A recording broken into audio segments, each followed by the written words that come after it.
সাইডটাতে হচ্ছে খেজুরের মানে দোকানগুলো আছে। আমরা যখন দেশে যাই এখান থেকে খেজুর কিনি। আর আজকে প্রচুর জাম, শুক্রবার তো সব জামে পড়ে গেছে। আমরা এখন বাতা যাচ্ছি, আর কখন পৌঁছাবো কোনো গ্যারান্টি নেই। সূর্য ডুবো হচ্ছে এখন, জ্যামটা তাড়াতাড়ি ছেড়ে গেছে।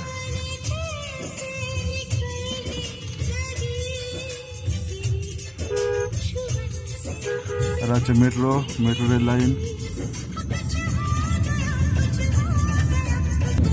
এটা হচ্ছে KFC।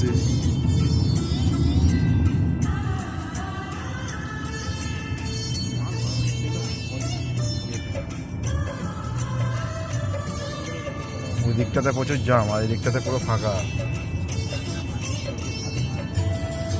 এসব দোকানগুলো অনেক দোকান বন্ধ হয়ে সব পড়ে আছে।